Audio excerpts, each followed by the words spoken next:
When we look at the housing market today, I don't need to tell anyone in this room, it is a very, very divided housing market. We have winners who are the current homeowners who continue to build housing equity as home prices gain. And then we have what I will not say losers, they are strivers. They are absolutely trying to get into the housing market, and it's our first time home buyers. Largely this is young adults, but it is also concentrated if we look at non-white potential buyers. They're the ones who are really being shut out of the market. So that's what Susie asked me to talk about.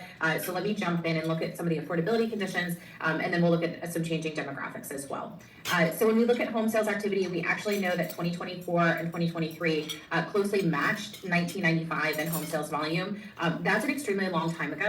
If we think about that time period, 1995 to today, and just think of all of the changes that have happened and transpired over that time, we also have gained 75 million more people in this country.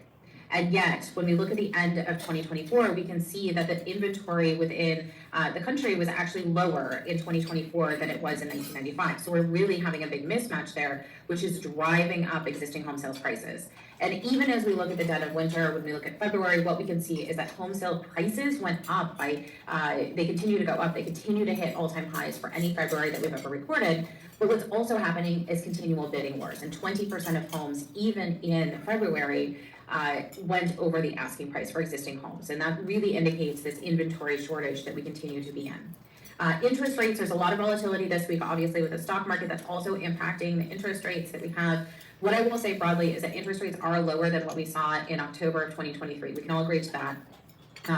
However, we know that people have different lock-in effects. If they have financed a mortgage during that very low trough, when we think about interest rates in that 2 and 3% range, they may be very unwilling or reticent to move. And so we know that lock-in effect is real. That's creating and compounding the inventory shortage as we think about the lack of movement in the market. That being said, we do know that life changes happen, and you can't just time a baby or marriage or divorce to an interest rate. And so there are people who are starting to move now regardless of that. We also know that those winners, those homeowners, when we think about today's environment, are gaining that housing wealth. They're gaining that housing equity. And so they're able to make a housing trade with a pretty sizable down payment right now, or even all cash. Again, home prices continuing to go up. What we're seeing now is that even existing homes are matching near where new homes are. When we look at home prices, there's a couple of reasons. One is the bidding wars, but the second reason is that new homes have gotten a little smaller. But there is really no deal when we think about the housing market today when we look at home prices. Home price appreciation continuing to go up.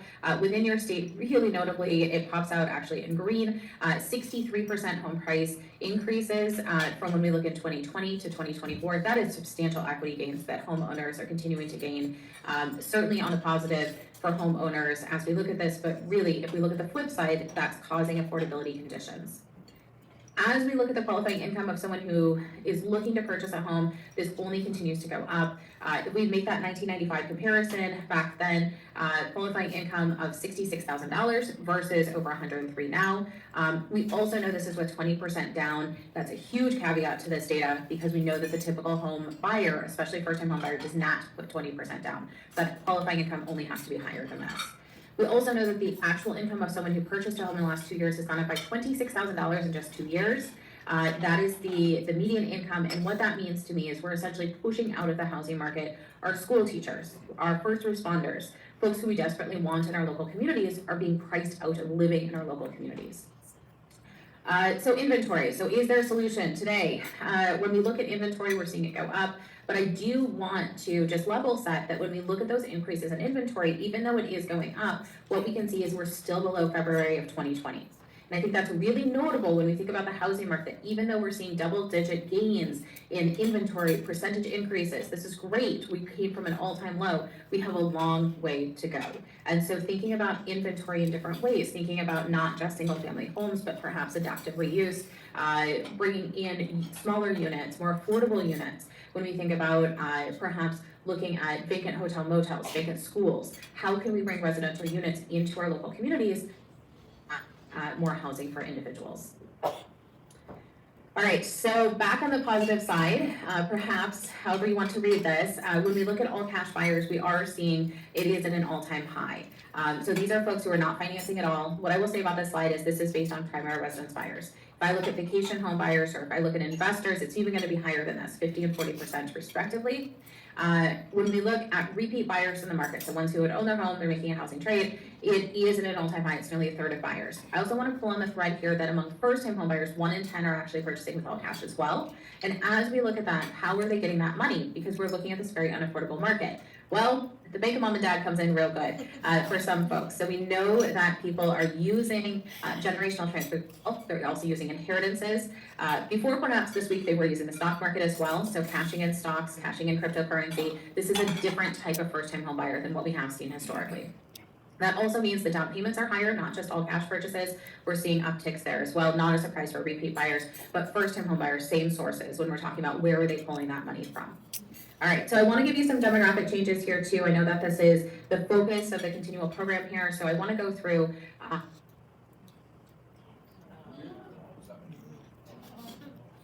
graph of just how low this is in comparison to what we have seen for past years. If we look before the Great Recession, it says my internet connection is unstable, so I'm going to turn off my camera and keep going. You all can hear me okay? Yes? Okay. So as we look at first-time home buyers, what we can see before the Great Recession is we would see 40% of the market were first-time home buyers. Today, it's just 24%. Obviously, inventory, obviously, affordability, those are the big reasons. But if we look outside of the housing market, we know that higher rents, inflationary environment, student loan debt, higher credit card, fees on those credit cards, also looking at things like childcare costs.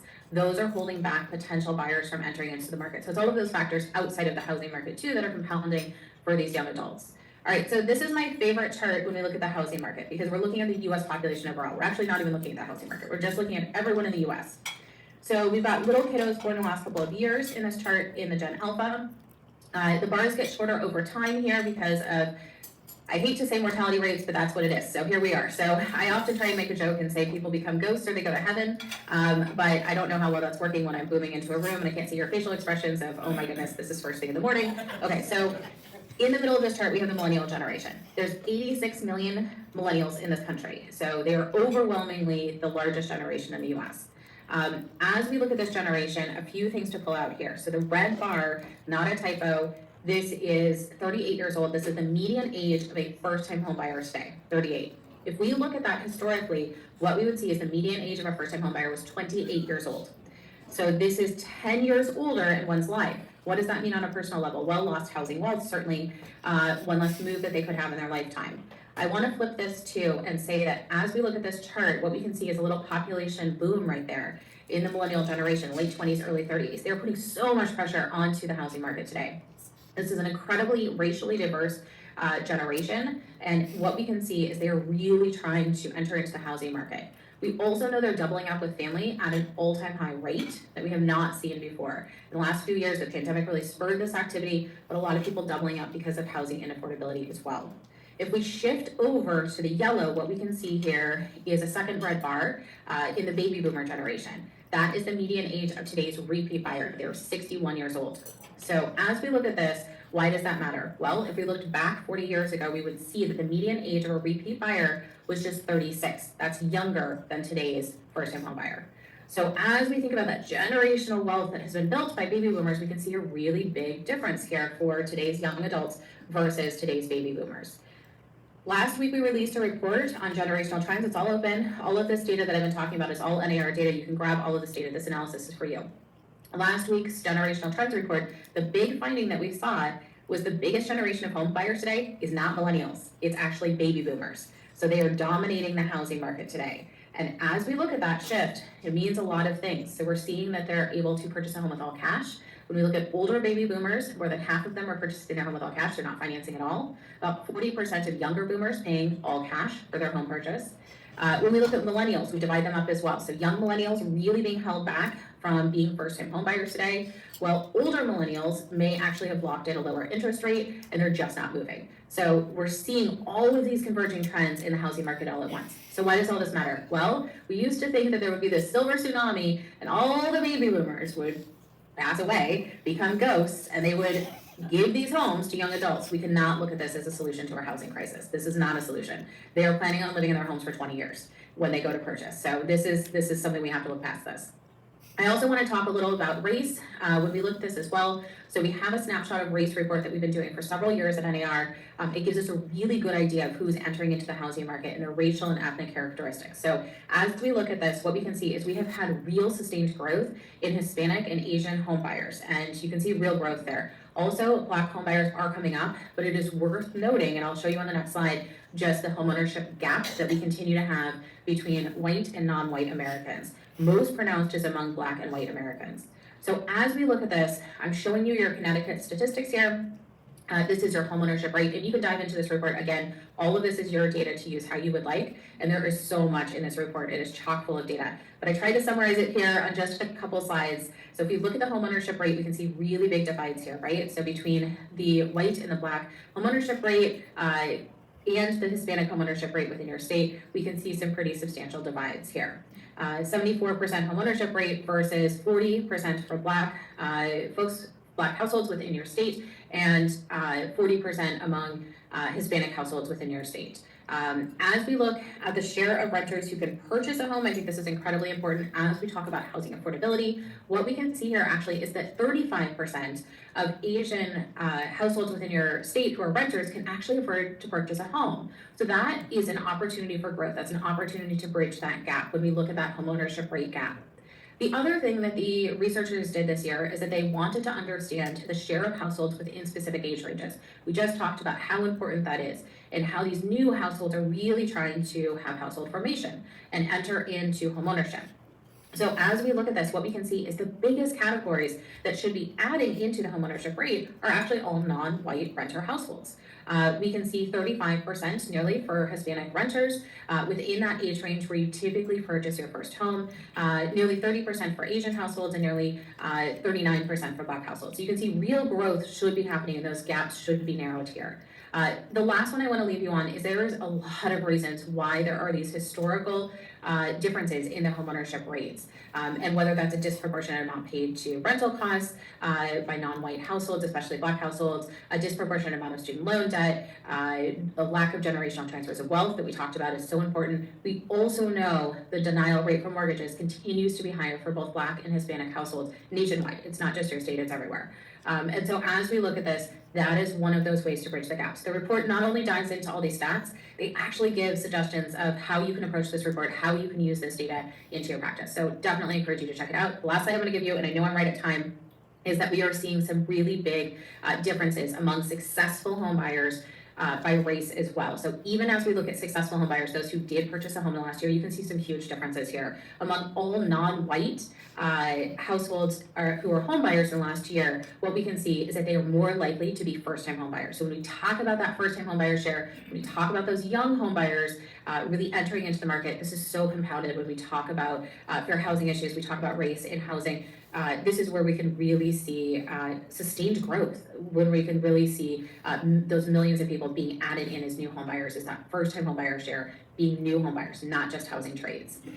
Looking at multi-generational households, that's something that I think is fascinating here. It allows for an opportunity to purchase, but we could also see a financial drain within a household too. If someone is not financially contributing, it can float both ways. And the last one I'll give you is just single female buyers. We can see a really high share among Black women, really something to be celebrated because they're doing so on such a lower household income compared to everyone. Among all single women buyers, they're doing so on a lower household income. So really something to be celebrated there as they outperform their single male peers. So, all right, with that, I talked really fast and I gave you a ton of data. I'm going to make sure that Susie has these slides so she can hand them out to you, and I'll turn back on my camera here. But if you're not following us on social, I do encourage that because you can grab tons of great information like this. So thank you so much.